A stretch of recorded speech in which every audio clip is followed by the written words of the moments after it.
آپ حضرات سے گزارش ہے، ایک بار سورہ حمد 3 مرتبہ سورہ اخلاص پڑھ کر کے سید داور حسین بلاقی مرحوم ابن سید انور حسین بلاقی مرحوم کی روح کو ایصال فرمائیں۔ لا حول ولا قوت الا باللہ العلی العظیم۔ اعوذ باللہ من الشیطان اللعین الرجیم، بسم اللہ الرحمن الرحیم۔ الحمد للہ الذی لا یبلغ مدحته القائلون ولا یحصی نعماہ العادون ولا یؤدی حقه المجتہدون الذی لیس لیدرکه البعد الہمم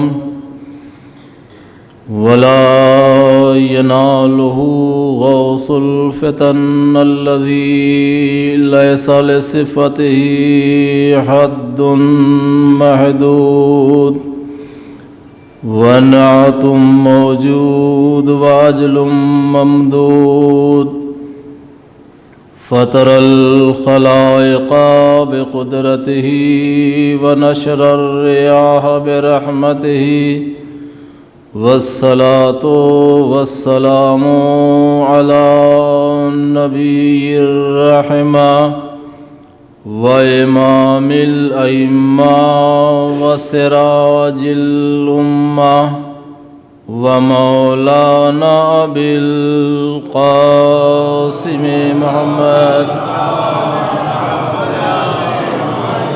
وآله الطيبين الطاهرين المعصومين ولعنة الله على أعدائهم أجمعين من الآن إلى قيام يوم الدين۔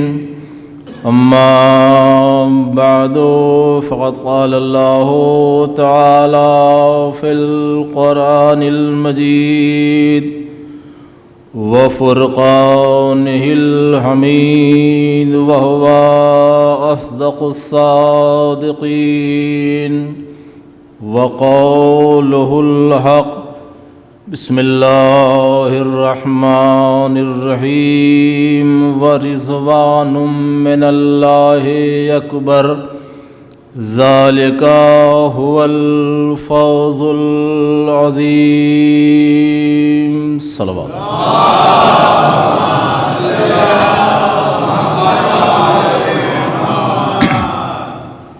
مجلس ایصال ثواب بعنوان مجلس دیسا مسجد میں منعقد ہے، اور شہادت اور ولادت کے شہزادی کے درمیان کی یہ مجلس ہے۔ اسی پس منظر میں تھوڑی سی گفتگو بزرگوں سے معذرت کے ساتھ اپنے ہمسن اور اپنے کمسن بھائیوں سے کرنی ہے۔ سردست میں نے جس آیت کریمہ کو اپنی مجلس کا عنوان قرار دیا ہے، اس آیت کریمہ کے ذریعے سے ارشاد اقدس الہی ہو رہا ہے کہ اللہ کی تھوڑی سی مرضی بہت بڑی چیز ہے۔ ذالک هو الفوز العظیم، اور اللہ کی تھوڑی سی مرضی پا لینا ہی فوز عظیم کا سبب بن جایا کرتی ہے۔ گویا خالق کائنات نے اس آیت کریمہ کے ذریعے سے ذہن انسانی کو اس بات کی طرف متوجہ کیا ہے کہ کامیاب وہ ہے کہ جس کے پاس اللہ کی تھوڑی سی مرضی ہو۔ اب اس حقیقت کو آپ اچھی طرح سے جانتے ہیں کہ کامیابی اس جوہر کا نام ہے، کامیابی اس کمال کا نام ہے، کامیابی اس صفت کا نام ہے کہ جس کی تلاش، جس کی جستجو، جس کی چاہت، جس کی خواہش، جس کی آرزو سارے انسانوں کو ہے۔ کوئی بھی انسان آپ کو ایسا نہیں ملے گا جو یہ کہتا نظر آئے کہ نہیں جناب ہم تو ناکام ہی رہنا چاہتے ہیں، ہم تو ناکام ہی ہونا چاہتے ہیں، ہم تو ناکام ہی اپنی زندگی میں ناکام ہو کر کے ہی زندگی بسر کرنا چاہتے ہیں۔ نہیں، ایسا کوئی نہیں ملے گا، بلکہ ہر ایک آپ کو یہی کہتا نظر آئے گا کہ نہیں جناب ہم تو چاہتے ہیں کہ ہمارا ہر قدم اگر حرکت کر رہا ہے، اگر ہم متحرک ہو رہے ہیں، اگر ہم کوئی کوشش کر رہے ہیں تو اس کے نتیجے میں ہمیں کامیابی مل جائے۔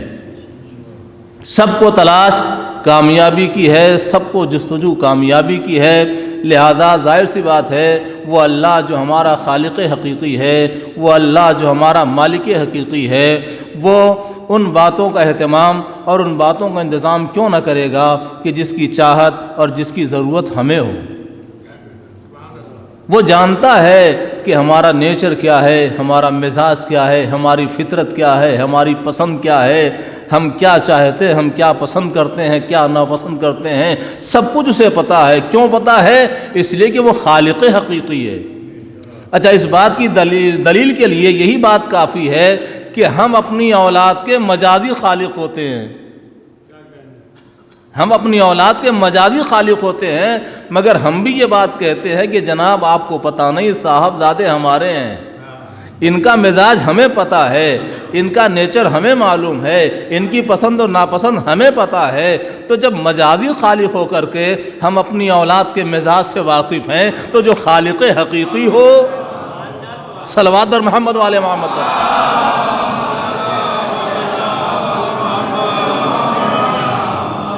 تو وہ تو اس سے بہتر ہی واقف ہوگا۔ وہ سب جانتا ہے کہ جسے ہم نے انسان کی شکل میں اس کائنات میں ایک عظیم مخلوق کے طور پر خلق کیا ہے، اس کی پسند کیا ہے، اس کی ناپسند کیا ہے۔ شب جمعہ بھی ہے، شب دعا بھی ہے، شب عبادت بھی ہے، اور شہزادی کے سے منسوب ایام بھی ہیں، مسجد میں مجلس ہو رہی ہے۔ لہٰذا میں یہ پیغام اکثر و بیشتر ایسے موقعوں پر اپنے بچوں کو اور اپنے نوجوان بھائیوں کو دیا کرتا ہوں کہ آپ مسجد میں بیٹھے ہوئے ہیں، خود شہزادی کائنات سے ہی یہ روایت ہے، لہٰذا اسی مناسبت سے میں آپ کی خدمت میں گزارش کر کے اور اپنی گفتگو کو آگے بڑھانا چاہتا ہوں۔ شہزادی کائنات حضرت فاطمہ زہرا صلوات اللہ علیہا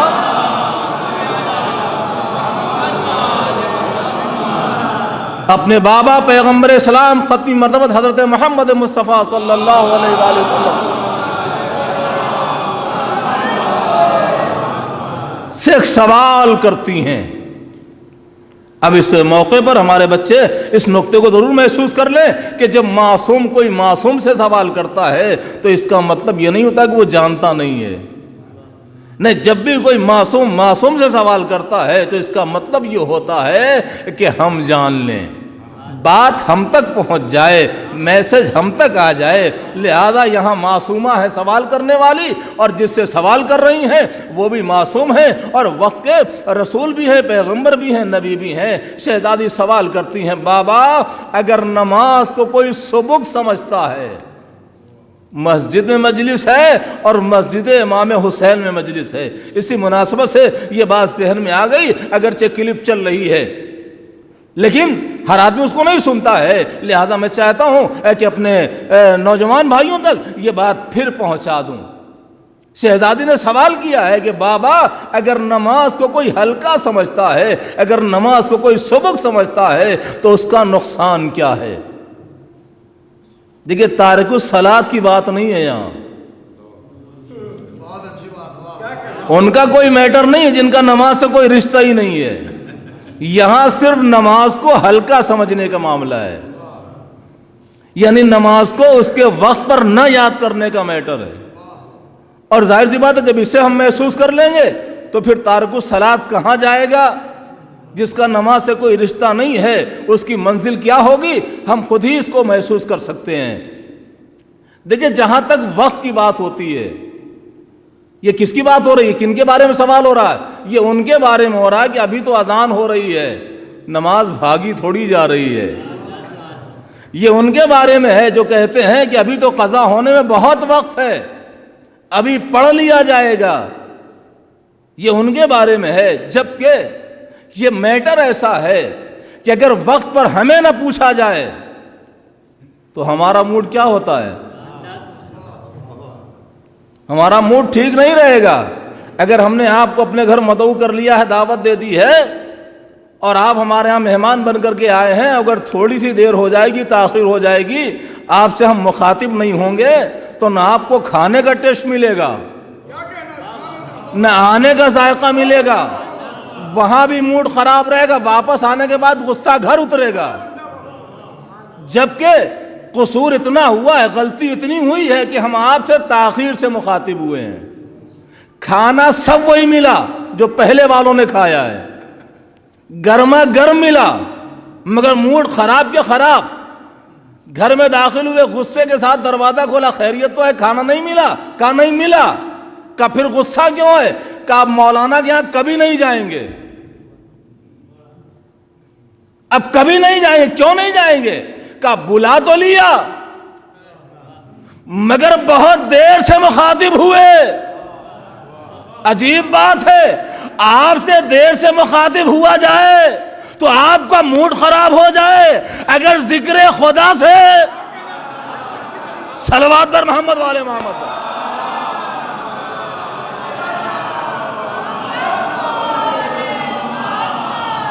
تو اسے تو ہمیں اپنی زندگی سے ان چیزوں کو سیکھنا چاہیے کہ جب تاخیر سے مخاطب ہونے پر ہمارا موڈ آف ہو جاتا ہے تو دیر سے مخاطب ہونے پر نماز کا بھی موڈ آف ہو جائے گا۔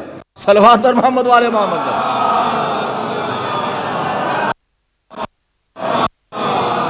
تو شہزادی کا سوال ہے نماز کو سبق سمجھنے والوں کے بارے میں، ہلکا سمجھنے والوں کے بارے میں، ویٹ نہ دینے والوں کے بارے میں۔ بابا کیا نقصان ہے؟ پیغمبر اسلام نے جواب دیا، سیدہ اگر نماز کو کوئی ہلکا سمجھتا ہے تو اس کے لیے 6 نقصانات ایسے ہیں جس کا تعلق سی روزمرہ کی زندگی سے ہے۔ دیکھیے ایک کانسیپٹ یہ بھی ہوتا ہے کہ دین کے معاملے میں جو بھی ہم کریں گے اس کی جو بھی جزا انعام جو کچھ ملنے والا وہ کل ملنے والا ہے۔ ایسا نہیں عزیزو، یہی تو بارگاہ ایسی ہے جہاں ادھار کچھ نہیں ہوتا ہے۔ ابھی کیجئے، ابھی جزا لیجئے، یہاں ادھار کچھ نہیں ہے۔ تو 6 نقصانات ایسے ہیں، بہت سارے نقصانات پیغمبر نے بتائے ہیں، مگر مجھے جو روزمرہ کی زندگی سے متعلق ہے میں اسے صرف گزارش کرنا چاہتا ہوں۔ پیغمبر فرماتے سیدہ 6 نقصانات ایسے ہیں کہ جن کا تعلق انسان کی روزمرہ کی زندگی سے ہے۔ کہا سیدہ پوری توجہ کے ساتھ ہمارے نوجوان ہمارے بچے سماعت کریں، بزرگوں سے معذرت کے ساتھ، سیدہ اگر نماز کو کوئی ہلکا سمجھتا ہے تو اللہ اس کے عمر کی برکت کو سلب کر لیتا ہے۔ آج کی اس دنیا میں کون ایسا انسان ہے جو زیادہ دنوں تک زندہ نہیں رہنا چاہتا؟ جن کے مرنے کے دن ہے دنیاوی لحاظ سے وہ بھی کہتے ہیں کہ دعا کرو اپنے پیروں پر کھڑا ہو جاؤں۔ تو زندگی ایسی نعمت ہے کہ اسے کھونا کوئی نہیں چاہتا ہے، ہر آدمی چاہتا ہے کہ ہم زندہ رہیں۔ پیغمبر کیا فرماتے ہیں؟ اگر نماز کو کوئی ہلکا سمجھتا ہے تو اللہ اس کے عمر کی برکت کو سلب کر لیتا ہے۔ گویا ہمیں حدیث ایک نسخہ دے رہی ہے کہ اگر ہمیں زیادہ دنوں تک زندہ رہنا ہے، اگر ہمیں اپنی عمر میں برکت پیدا کرنا ہے تو نماز کو وقت پر پڑھنا ہوگا۔ صلوات پر محمد والے محمد۔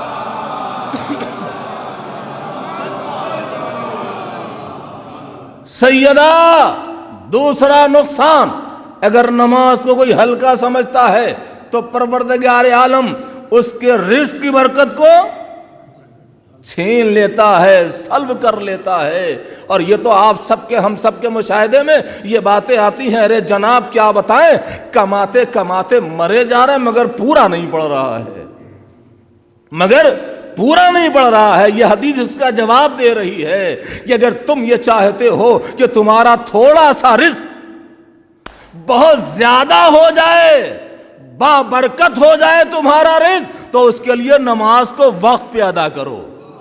صلوات بر محمد والے محمد.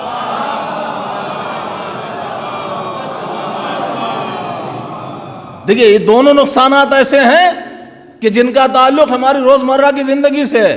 پیغمبر فرماتے سیدہ تیسرا نقصان نماز کو سبک سمجھنے والے کا یہ ہے کہ پروردگار عالم اس کے حق میں بزرگوں کی دعا قبول نہیں کرتا. ٹھیک ہے ہمارے بزرگوں کو دعا کی ضرورت نہیں، مگر ہمارے جوانوں کو ضرورت ہے، ہمارے بچوں کو ضرورت ہے، انہیں تعلیم میں دعا کی ضرورت ہے، جوانوں کو جاب کے لیے دعا کی ضرورت ہے، نوجوانوں کو رزق میں اضافے کے لیے دعا کی ضرورت ہے. تو ہم سب کو بزرگوں کی دعا کی ضرورت ہے. اور حدیث کیا کہہ رہی ہے؟ جو نماز کو ہلکا سمجھتا ہے اللہ اس کے حق میں بزرگوں کی دعا کو قبول نہیں کرتا ہے. اس کا مطلب یہ ہے کہ جو ہمارے بچے، جو ہمارے نوجوان کہتے ہیں دادا دعا کریے گا، نانا دعا کریے گا، اماں دعا کریے گا، ابا دعا کریے گا، اگر چاہتے ہو کہ ان بزرگوں کی دعا تمہارے حق میں قبول ہو جائے تو نماز کو وقت پہ یاد کرو. صلوات در محمد والے محمد.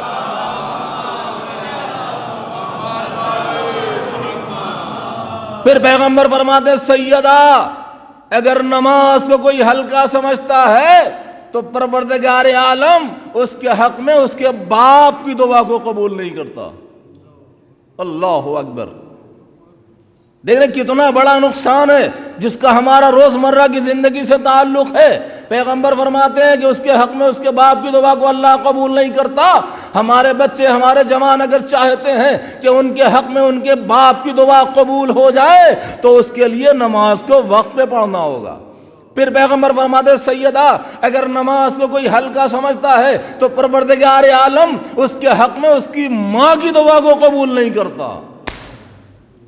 لیجئے کتنی سخت منزل ہے، جبکہ ماں دعا کے حوالے سے کیا کہا جاتا ہے کہ سب سے پہلے جس کی دعا قبول ہوتی ہے وہ ماں ہوتی ہے. اور جناب موسیٰ کی ماں کی وفات کے بعد جناب موسیٰ کو پروردگار عالم نے وحی کی موسیٰ اب جو گھر سے قدم نکالنا تو آہستہ اور سنبھل کے، اس لیے کہ جس کی دعاؤں کے نتیجے میں تم خیریت سے واپس آتے تھے اب وہ ماں تمہارے ساتھ نہیں رہی. تو یہ ہے ماں کی عظمت، یہ ہے ماں کی دعاؤں کی عظمت، یہ ہے ماں کی دعاؤں کا مرتبہ. مگر حدیث کیا کہہ رہی ہے؟ اگر تم نماز کو ہلکا سمجھو گے، اگر تم نماز کو سبک سمجھو گے، اگر تم نماز کو اہمیت نہیں دو گے تو تمہارے حق میں تمہاری ماں کی دعا قبول نہیں ہوگی. صلوات بر محمد والے محمد پر.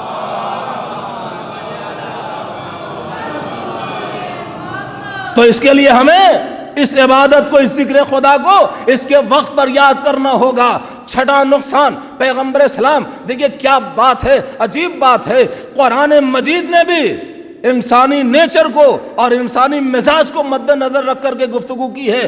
جو بھی انسانوں سے متعلق گفتگو ہے اسی طرح سے معصومین نے بھی جو بھی ہم سے متعلق گفتگو ہے وہ ہمارے مزاج اور ہمارے نیچر کو مد نظر رکھ کر کے معصومین نے ایک گفتگو کی ہے. پیغمبر فرماتے سیدہ اگر نماز کو کوئی ہلکا سمجھتا ہے تو پروردگار عالم اس کے چہرے کی بیوٹی کو، خوبصورتی اور سندرتا کو چھین لیتا ہے.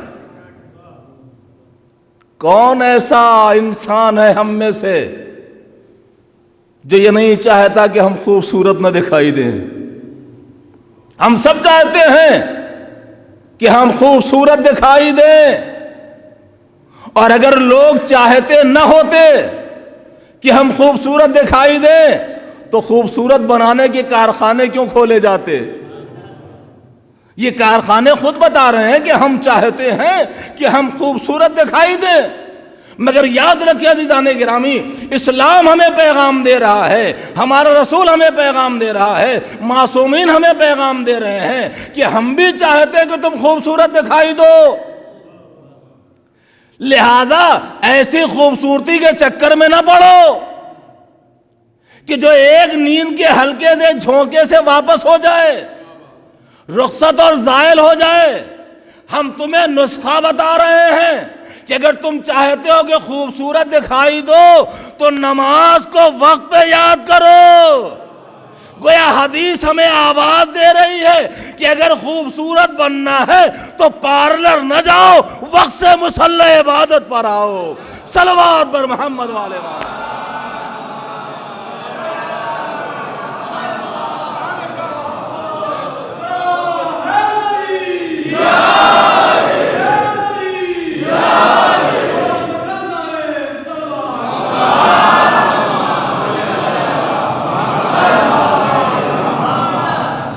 تو عزیزان گرامی، یہ ہے وہ میسج، یہ ہے وہ پیغام کہ جس پر عمل کرنے سے اس کا جتنا بھی فائدہ ہے اور اس میں کچھ بھی ادھار نہیں ہوگا، وہ سب کچھ آپ کو نقد ہی نقد ملتا رہے گا۔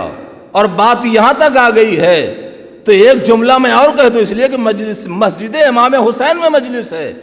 نماز کو جو بھی وقت پہ یاد کرتا ہے، اب آپ سے زیادہ کربلا کون سنتا ہے؟ کیا تاریخ ہے اس نماز کی کہ جب چاہنے والوں نے کہا مولا اول وقت نماز ظہر ہے، جی چاہتا ہے کہ آخری نماز بھی آپ کی اقتداء میں ادا ہو جائے۔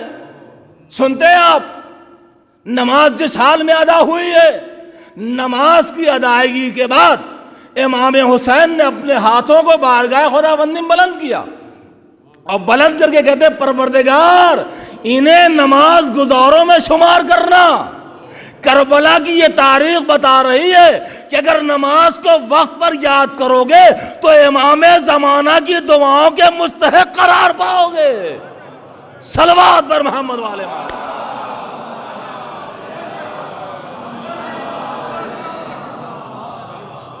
دعائے امام زمانہ، اس کے ہم مستحق قرار پائیں گے اگر اس بندگی یہ پروردگار کو، اگر اس ذکر الہی کو، اگر اس نماز کو اس کے وقت پہ یاد کریں گے۔ اللہ آواز دے رہا ہے کہ اللہ کی تھوڑی سی مرضی بہت بڑی چیز ہے اور اسی کا حاصل کر لینا فوز عظیم اور کامیابی کا باعث ہے۔ اب عزیزان گرامی، ہمیں یہ دیکھنا ہے کہ یہ مرضی ہمیں ملے گی کیسے۔ اس لیے کہ ہمیں چاہیے کامیابی، اور اس راستے کو دیکھنے سے پہلے ذرا سا اسے ہم محسوس بھی کر لیں کہ اس مرضی رب کو لوگوں نے کتنا چاہا ہے اور اس کی کتنی خواہش کی ہے۔ خود جناب موسیٰ کے بارے میں ملتا ہے کہ دوسری مرتبہ کوہ طور پر جا رہے ہیں، بہت جلدی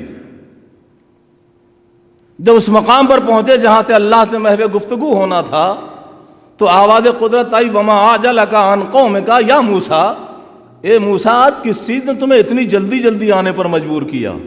توجہ کریں، اللہ کہہ رہا ہے جناب موسیٰ سے، اے موسیٰ آج کس چیز نے تمہیں اتنی جلدی آنے پر مجبور کیا؟ جناب موسیٰ جواب دیتے ہیں اجلتو الیکا یا رب لترضا، اے پروردگار آج میں اتنی جلدی اس لیے آیا تاکہ تیری مرضی مل جائے، تاکہ تیری مرضی مل جائے۔ آپ نے محسوس کیا اس مرضی کی امپورٹنس کو، اس کی قیمت کو، اس کی اہمیت کو، اس کی ضرورت کو، کہ موسیٰ جیسا نبی بھی اللہ کی مرضی چاہ رہا ہے، اللہ کی مرضی چاہ رہا ہے۔ یہ اہمیت ہے رضا پروردگار کی، یہ اہمیت ہے مرضی معبود کی۔ یہ تو جناب موسیٰ کی بات تھی، مگر ایک مقام پر قرآن مجید آواز دے رہا ہے ایسے نبی کے بارے میں کہ جس کے لیے قرآن کہہ رہا وَآتَيْنَاهُ مُلْكًا عَظِيمًا، ہم نے سلیمان کو ملک عظیم عطا کیا ہے۔ ملک عظیم کے مالک ہیں، مگر اب قرآن کیا بیان کر رہا ہے؟ قرآن کہہ رہا ہے کہ جناب سلیمان اپنے لشکر کے ساتھ گزر رہے ہیں اور ان قریب اس آبادی سے گزرنے والے ہیں جو آبادی چیونٹیوں کی ہے۔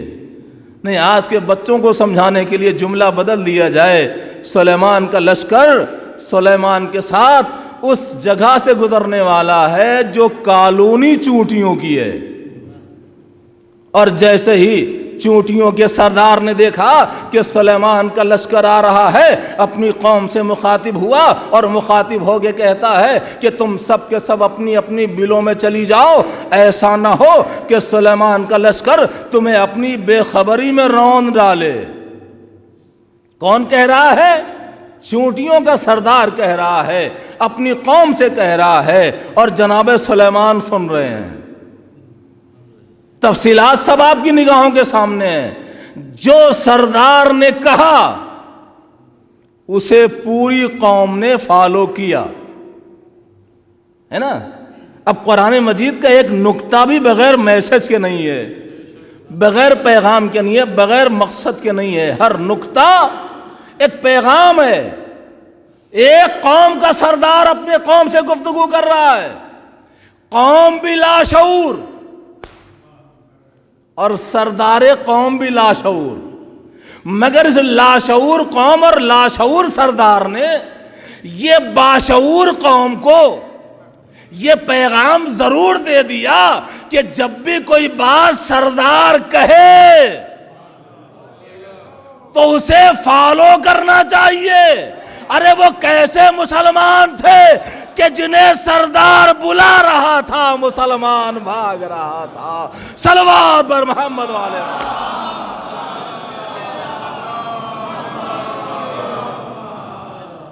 تو پیغام تو ہمیں یہی دیا ہے کہ جب بھی کوئی بات سردار کہے تو اسے فالو کرو، اور جب فالو کرو گے تو محفوظ تم رہو گے، حفاظت تمہاری ہوگی، خطرات سے تم بچو گے۔ اور عجیب بات کہہ دی، ایسا نہ ہو کہ سلیمان کا لشکر اپنی بے خبری میں تمہیں رون ڈالے۔ اگر آپ متوجہ سے جملہ کہہ دوں، ایک پیغام یہ بھی دے دیا اس لاشعور قوم کے لاشعور سردار نے کہ نبی کے ساتھ رہنے والا ہر کوئی لائق اعتبار نہیں ہوتا۔ صلوات پر محمد والے محمد۔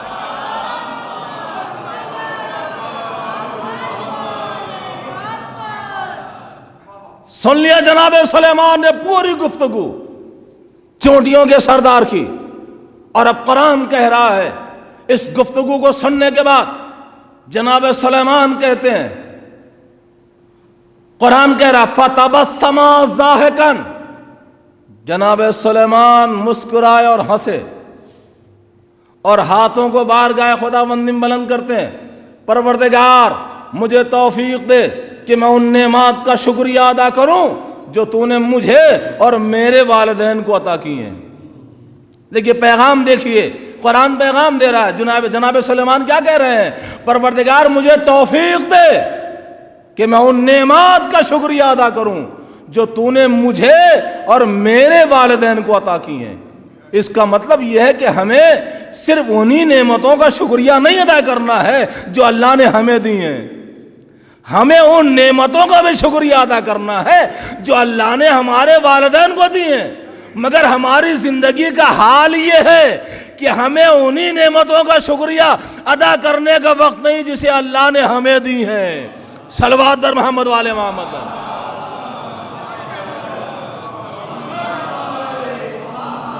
اب جہاں تک نعمتوں کی بات ہے تو نعمت تو ہم بینک بیلنس کو جانتے ہیں، بڑی پراپرٹی اور جائیداد کو ہی جانتے ہیں کہ یہی نعمت ہے، مگر یاد رکھیں زندگی سے بڑی کوئی نعمت نہیں ہے۔ صلوات بر محمد والے محمد۔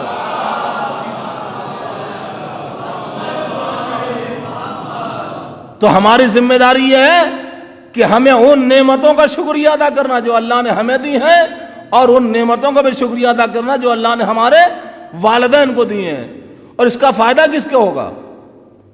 یہ جو ہم شکریہ ادا کریں گے تو اس کا فائدہ بھی اللہ کی ذات کو نہیں ہوگا۔ قرآن کہہ رہا لَإِن شَكَرْتُمْ لَأَزِيدَنَّكُمْ وَإِن كَفَرْتُمْ إِنَّ عَذَابِي لَشَدِيدٌ، اگر تم شکران نعمت کرو گے تو ہم تمہارے لیے نعمتوں میں اضافہ کر دیں گے، اور اگر کفران نعمت کرو گے تو عذاب شدید کے لیے تمہیں تیار رہنا ہوگا۔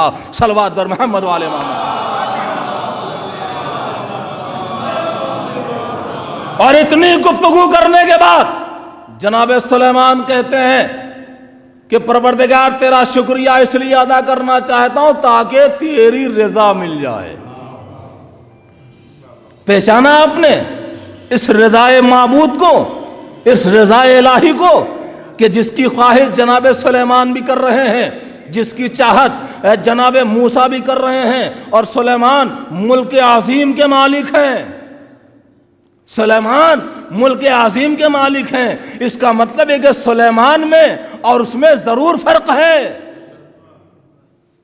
کہ جو مرضی مانگے اور جسے مرضی خدا دے، دونوں میں فرق ہے نا۔ مگر قرآن کیا کہہ رہا ہے کہ ہم نے سلیمان کو ملک عظیم عطا کیا ہے۔ مولا کائنات امیر المومنین حضرت علی ابن ابی طالب علیہ السلام صحابی رسول کے ساتھ حکومت کس کی بڑی ہے؟ نکلے ہیں مدینے سے اور جیسے ہی بیرون مدینہ پہنچے مولا کائنات نے کہا جابر اپنی آنکھیں بند کر لو۔ جناب جابر نے آنکھیں بند کر لیں اور چند لمحوں بعد مولا کہتے ہیں آنکھیں کھول دو۔ جابر نے آنکھیں کھول دیں۔ آنکھیں بند کرنے سے پہلے تو مدینہ کا بیرون مدینہ کا منظر تھا، مگر اب جو آنکھیں کھلی تو ہر طرف مولا کی حکومت کے جلوے نظر آ رہے ہیں۔ ہر طرف مولا کی حکومت کے جلوے نظر آ رہے ہیں۔ مولا نے دیکھا کہ جابر حیرت و استعجاب کی کیفیت میں ہے۔ کہا جابر کیا دیکھ رہے ہو؟ کہا مولا یہ تو منظر ہی بدل گیا۔ کہا کیا دکھائی دے رہا ہے؟ کہا ہر طرف آپ کی حکومت کے جلوے دکھائی دے رہے ہیں۔ کہا تمہیں کیسی لگی حکومت؟ کہا مولا بہت بڑی، مولا بہت بڑی۔ کہا نہیں جابر بہت بڑی نہیں، سب سے بڑی۔ صلوات بر محمد والے محمد۔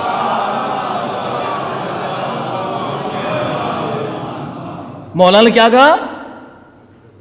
بہت بڑی نہیں، سب سے بڑی۔ قرآن کیا کہہ رہا ہے؟ ہم نے سلیمان کو ملک عظیم دیا اور مولا کہہ رہے ہیں سب سے بڑی حکومت ہماری۔ تو اس کا مطلب قرآن میں ملنا چاہیے، قرآن میں دلیل ہونی چاہیے کہ ان کی حکومت سب سے بڑی ہے۔ تو آپ جائیے سورہ دہر دیکھیے، اس میں پروردگار عالم جہاں ملک اہل بیت کا ذکر کر رہا ہے وہاں فرماتا ہے کہ ہم نے انہیں ملک کبیر عطا کیا ہے۔ سلیمان کا ملک عظیم ہے، ان کا ملک کبیر ہے۔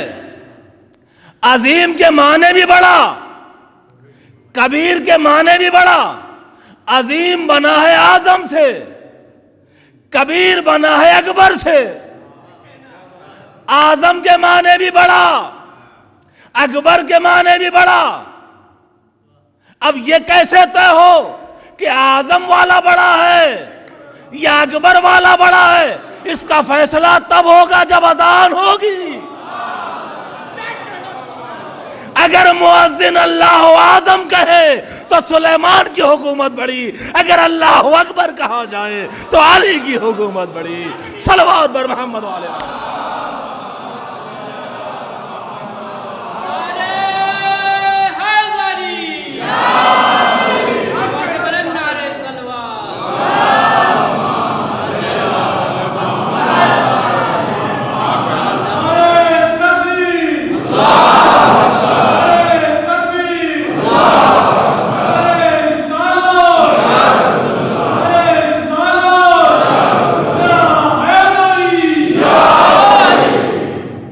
تو عزیزان گرامی، یہ ہے وہ رضائے رب کہ جس کی خواہش جناب سلیمان بھی کر رہے ہیں کہ میں تیرا شکریہ اس لیے ادا کرنا چاہتا ہوں تاکہ تیری مرضی مل جائے۔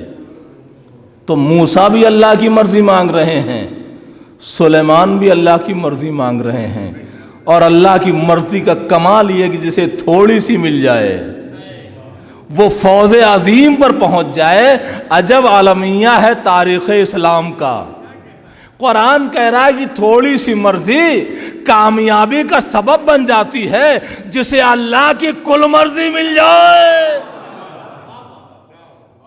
اگر وہی ذات تاریخ مورخین کو ناکام نظر آئے تو اس سے بڑا عالمیہ تاریخ اسلام کا اور کچھ نہیں ہو سکتا ہے. تھوڑی سی مرضی ہی فوز عظیم کا سبب بن جاتی ہے. اللہ نے تو مولا کائنات کو کل مرضی دے دی, کل مرضی دے دی. اب یہ موضوع الگ ہے. ہمیں تو چاہیے تھوڑی سی اللہ کی مرضی, اور اسی تلاش میں ہم نکلے ہیں, اسی جستجو میں ہم نکلے ہیں. آئیے ہم نے قرآن میں تلاش کیا تو ایک موقع پر قرآن مجید میں ایک آیت ملی کہ جس آیت کریمہ کے ذریعے سے اللہ اپنے حبیب خاص پیغمبر اسلام ختمی مرتبہ حضرت محمد مصطفیٰ صلی اللہ علیہ وآلہ وسلم سے خطاب کر رہا, ارشاد ہو رہا, وَلَا سَوْفَ يُعْطِيكَ رَبُّكَ فَتَرْضَىٰ. میرے حبیب ان قریب ہم تمہیں اتنا دیں گے کہ تم راضی ہو جاؤ گے.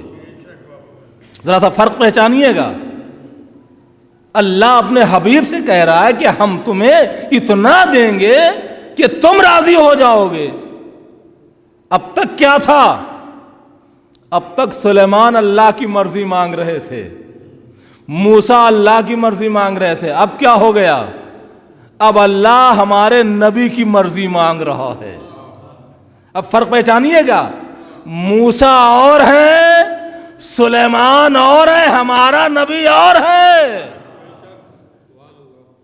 ہمارے نبی کی برابری دوسرے انبیاء نہیں کر سکتے. اب یہ تو امت کا کوئی معاملہ ہی نہیں ہے. ہمارا نبی اتنا اعلیٰ ہے, اتنا بلند ہے, اتنا عظیم ہے کہ اس کی برابری دوسرے نبی نہیں کر سکتے. کیوں نہیں کر سکتے؟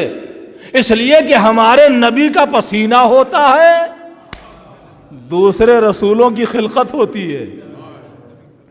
ہمارے نبی کی برابری دوسرے انبیاء نہیں کر سکتے. تو جب دوسرے نبی نہیں کر سکتے تو امت کو یہ حق کہاں سے ہو گیا؟ صلوات پر محمد والے محمد.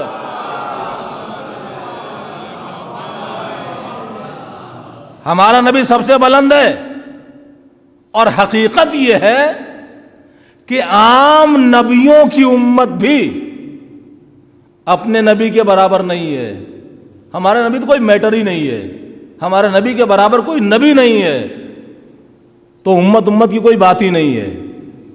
عام نبیوں کی امت بھی اپنے نبی کے برابر نہیں ہو سکتی. قرآن سے بات ثابت ہے. جناب موسیٰ کا معاملہ ہے. جناب موسیٰ نے کہا پروردگار ہماری قوم تجھے دیکھنا چاہتی ہے. اللہ نے کہا موسیٰ سمجھاؤ انہیں. لن ترانی میں ہرگز نہیں دیکھا جا سکتا. کہا پروردگار بہت سمجھایا مگر یہ ماننے کے لیے تیار نہیں. تو کہا پھر لے کے آؤ انہیں, کوئی طور پہ لے کے آؤ, بتا دو ان سے کہ ایک نور چمکے گا, اگر اسے برداشت کر لیا تو سمجھ لو کہ دیکھ لیں گے ہمیں. پوری تفصیلات آپ کی نگاہوں کے سامنے ہے. جناب موسیٰ لے کر کے آئے, چمکا ایک نور, کیفیتیں 3 نظر آئیں, 3 کیفیتیں ظاہر ہوئیں. موسیٰ بے ہوش ہو گئے, امت جل گئی, پہاڑ پھٹ گیا. عزیزان گرامی, اگر امت اور نبوت برابر ہوتے تو یا تو امت جلنے سے بچ جاتی یا نبوت بھی امت کے ساتھ جل جاتی. دونوں پر اثر کا الگ الگ ظاہر ہونا بتاتا ہے کہ نبی نبی ہوتا ہے, امت ہوتی ہے. صلوات بر محمد والے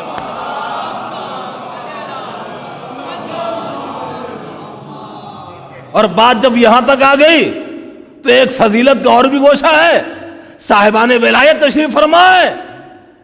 اس آیت نے, اس داستان نے, اس نور کے نزول نے یہ بات ظاہر کر دی کہ جب بھی نور الہی نازل ہوتا ہے یا چمکتا ہے تو پہاڑ پھٹ جاتا ہے. اب اگر تاریخ میں کہیں دیوار پھٹتی نظر آئے تو تعجب نہ کریے گا، سمجھ لیجئے گا کہ نور الہی کا نزول ہو رہا ہے۔ صلوات بر محمد والے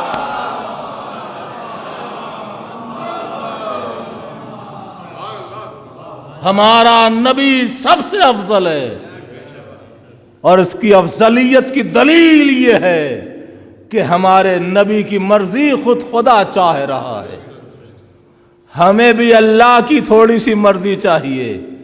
آئیے بارگاہ رسالت میں چلیں، یا نبی اللہ، یا رسول اللہ، ہم نکلے ہیں تلاش مرضی رب میں۔ ہمیں اللہ کی تھوڑی سی مرضی چاہیے، اور اسی کے حصول کے لیے ہم آپ کی بارگاہ میں آئے ہیں۔ پیغمبر آواز دیں گے تم ہماری مرضی کیوں چاہتے ہو؟ یا نبی اللہ، آپ کی مرضی اس لیے چاہتے ہیں کہ اللہ آپ کی مرضی مانگ رہا ہے۔ اس کا مطلب ہے کہ جس سے آپ راضی اس سے خدا راضی، اس سے اللہ راضی۔ یا رسول اللہ، اللہ آپ کو کیا دے گا اور کتنا دے گا، یہ آپ کا میٹر اور خدا کا میٹر ہے۔ کتنا ملنے پر آپ اس سے راضی ہوں گے، یہ آپ کا میٹر اور خدا کا میٹر ہے۔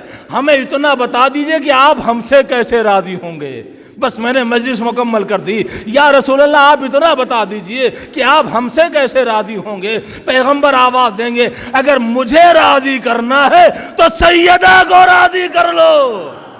صلوات بر محمد والے محمد۔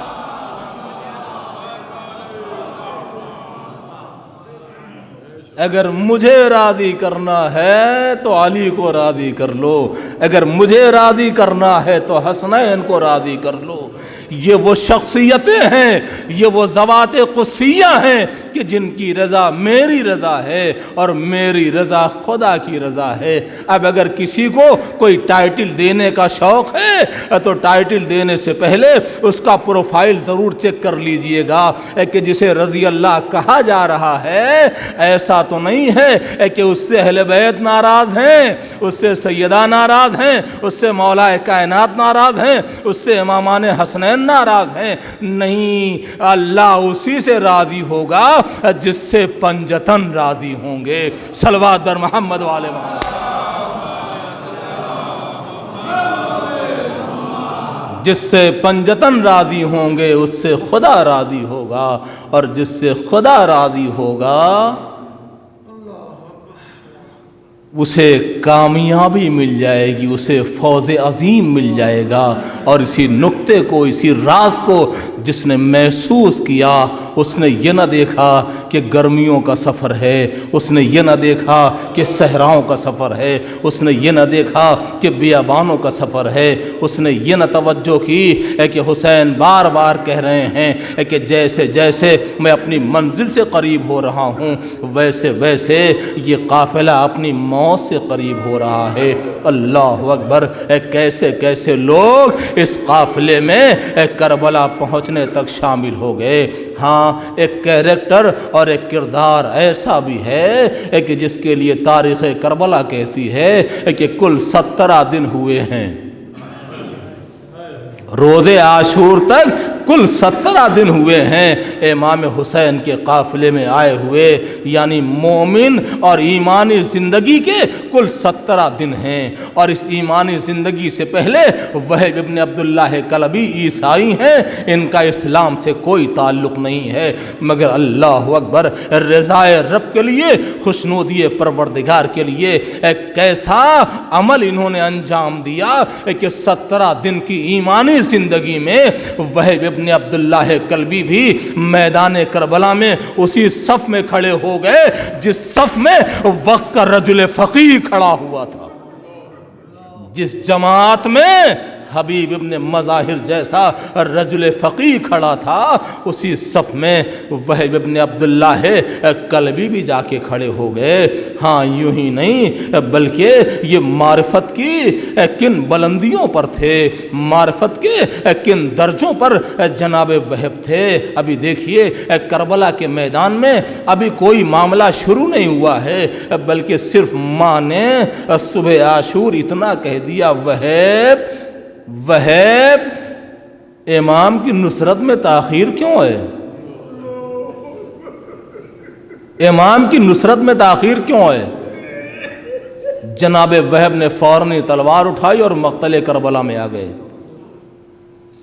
جنگ کرنے لگے، مارا یزیدیوں کو، خود بھی زخمی ہوئے، واپس آئے۔ عجب ہے کربلا کی تاریخ کہ جہاں فطرت کے اصول بھی بدل گئے۔ ماہرین نفسیات کہتے ہیں کہ جب بیٹا ماں کا اور باپ کے کہنے پر عمل کرتا ہے تو عمل کرنے کے بعد والدین اپنے آپ کو بیٹے پر قربان کر دیتے ہیں۔ یہ نفسیات کے تقاضے ہیں، مگر کربلا میں نفسیات کے تقاضے بھی الٹ گئے۔ ماں کے کہنے پر مقتل گئے تھے، لڑ کے آئے ہیں، زخمی ہو کے آئے ہیں، دشمن امام کو مار کے آئے ہیں، جگہ جگہ سے خون بہ رہا ہے، اور ماں کی بارگاہ میں کھڑے ہو کے کہتے ہیں اماں آپ راضی ہو گئیں؟ ہمارا سلام ہو کربلا کی ان ماؤں پر کہ جنہوں نے اپنے گودیوں کے پالوں کو فرزند زہرا پر کس طرح سے قربان کر دیا۔ جیسے ہی وہب نے یہ کہا، ایک مرتبہ ماں کہتی وہب تم کس رضا کی بات کرتے ہو؟ ارے میں تو تب راضی ہوں گی جب تجھے اپنے خون میں لوٹتا ہوا دیکھ لوں۔ اللہ اکبر۔ جناب وہب نے بھی دیکھیے کربلا کی داستان صرف مصائب کی داستان نہیں ہے، بلکہ پیغام حیات اور پیغام زندگی بھی ہمیں کربلا سے ملتا ہے۔ جیسے ہی ماں نے کہا کہ میں تجھے اپنے خون میں لوٹتا ہوا دیکھنا چاہتی ہوں، وہب نے فوراً خیمے سے مقتل جانے کا رخ کر لیا اور مقتل کی طرف جانے کا ارادہ کر لیا، اور ارادہ کر کے بتایا کہ اگر تم عاشق اہل بیت ہو تو تمہارے اندر اپنے والدین کی اطاعت یہاں تک پائی جانی چاہیے کہ اگر ماں باپ حق پر مر جانے کے لیے کہیں تو پھر تم چوں اور چرا نہ کرو۔ اور جیسے ہی رخ پھیرا اور چاہا کہ خیمے سے باہر نکل جائیں، ایک مرتبہ وہب نے محسوس کیا کہ میرا دامن کسی کے ہاتھوں میں ہے، میرا دامن کسی کے ہاتھوں میں ہے۔ مڑے تو کیا دیکھا کہ 17 دن کی دلہن نے وہب کے دامن کو تھام رکھا ہے۔ اللہ اکبر۔ عجب فقرہ جناب قمر مادر وہب کہتی ہیں کہ بیٹا وہب زوجہ کے بہکانے میں نہ آنا۔ اگر مادر وہب نے یہ جملہ نہ کہا ہوتا تو معرفت زوج وہب کا اندازہ نہ ہوتا۔ جیسے ہی ماں نے وہب کی یہ کہا، ایک مرتبہ زوج وہب 17 دن کی دلہن تڑپ کے کہتی اماں میں وہب کو جانے سے نہیں روکتی، بس وہب چل کر کے آقا کے حضور میں ایک وعدہ کر لے۔ پھر وہب شوق سے جائیں مقتل کربلا۔ وہب نے زوجہ کو ساتھ لیا، امام حسین کی بارگاہ میں آئے، آقا میری زوجہ کوئی وعدہ کرنا چاہتی ہے، کہو کیا کہنا چاہتی ہو آقا؟ آپ کے حضور وہب وعدہ کر لے کہ جب تک میں نہ آ جاؤں گی وہب جنت میں قدم نہ رکھیں گے۔ یہ ہے معرفت زوج وہب۔ وعدہ ہو گیا امام کے حضور، وہب مقتل کربلا کی طرف چلے گئے۔ زوجہ وہب اپنے خیمے کی طرف جانے لگی، ابھی چند قدم چلی تھی کہ اچانک امام حسین کی زبان پر ایک آواز بلند ہوئی، واقلتا ناصرا، ہائے ہمارے مددگار کتنے مختصر ہیں۔ بس اب تاریخ کربلا کہتی ہے اس آواز کا بلند ہونا تھا کہ زوجہ وہب جو خیمے میں جا رہی تھی عمود خیمہ لے کر کے مقتل کربلا کی طرف آ گئی اور آ کر کے دشمنوں سے برسر پیکار ہو گئی۔ جناب وہب جو پہلے سے جنگ میں مصروف تھے، ایک مرتبہ دور سے نظر پڑی کہ ہماری ناموس نامحرموں کے درمیان ہے۔ وہب نے تیزی کے ساتھ گھوڑا بڑھایا۔ تاریخ کہتی ہے کہ وہب کے بازو قلم ہو چکے ہیں۔ زوجہ کے قریب آئے، دانتوں سے چادر پکڑی اور ایک مرتبہ آواز یہ رہے تجھے یہ کیا ہو گیا؟ میں تجھے کہاں چھوڑ کے آیا تھا، تو یہاں کیسے آ گئی؟ کہا وہب نہ پوچھو، بڑی دردناک داستان ہے اس کی۔ کہا کس بات نے تجھے یہاں آنے پر مجبور کر دیا؟ زوجہ وہب کہتی ہے کہ میں نے تمہیں رخصت کر دیا، اور رخصت کرنے کے بعد جب میں خیمے میں جانے لگی تو آقا نے بڑی حسرت کے ساتھ یہ فقرہ اپنی زبان پر بلند کیا، ہائے میرے مددگار کتنے مختصر ہیں، اے وہب مجھ سے برداشت نہ ہو سکا، میں نصرت امام کے لیے یہاں آ گئی۔ وہب کہتے واپس جاؤ، اس لیے کہ ہماری غیرت کو گوارا نہیں کہ ہماری ناموس نامحرموں کے درمیان رہے۔ اے وہب، ارے تمہیں بھی گوارا نہ تھا مگر بعد شہادت مظلوم کربلا نبی کی نواسیاں، علی کی بیٹیاں بے مغنو چادر دیار بدیار پھرائی جا رہی ہیں، شامیاں بستن بازو زینب و کلثوم را، اے فلک ابتدا انتہائے اہل بیت، علی لعنت اللہ علی القوم الظالمین۔ سیعلم الذین ظلموا قلب ایم قلب ینقلبون، الہی بحق الزہرا و ابیہا و بعلہا و بنیہا واسر المستضعفیہا ان تصلی علی محمد و آل محمد وان تفعل بی ما انت اہلہ ولا تفعل بی ما انا اہلہ۔ اے اللہ، واسطہ ہے محمد والے محمد کا، ہمارے گناہوں کو بخش دے، ہمارے والدین گناہوں کو بخش دے، ہمیں مزید پابند صوم و صلاۃ بنا دے۔ اے اللہ، واسطہ ہے محمد والے محمد کا، جس مرحوم کی ایصال ثواب کی مجلس ہے، اس مجلس کا ثواب ان کی روح کو عائد اور واصل فرما۔ اے اللہ، واسطہ ہے محمد والے محمد کا، جو ہمارے بچے جو ہماری بچیاں مصروف تعلیم یا شریک امتحانات ہیں، پروردگار انہیں نمایاں کامیابی عطا فرما۔ اے اللہ، واسطہ ہے محمد والے محمد کا، موجودہ وائرس سے تمام عالم انسانیت کو محفوظ رکھنا، خصوصیت کے ساتھ تمام محبان اہل بیت کو اس وائرس سے محفوظ رکھنا۔ اے اللہ، واسطہ ہے محمد والے محمد کا، امام زمانہ کے ظہور میں تعجیل فرما، اور ہمیں اس لائق بنا دے کہ ہمارا شمار امام کے سپاہیوں ہو سکے۔ آپ حضرات سے گزارش ہے ایک بار اور سورہ حمد 3 مرتبہ سورہ اخلاص پڑھ کر کے سید داور حسین بلاقی مرحوم جو بھی افراد خانہ مرحومین ہیں ان کی ارواح کو ایصال فرمانا۔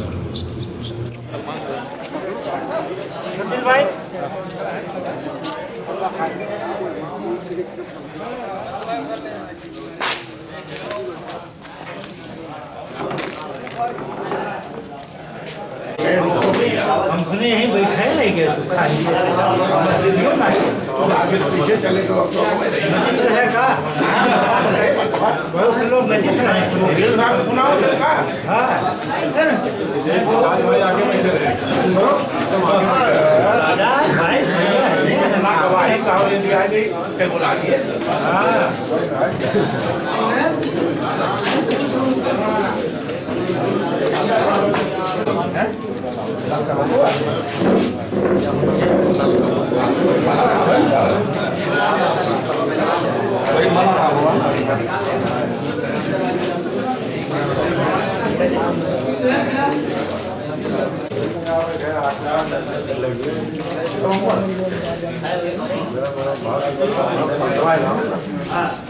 پانی لیا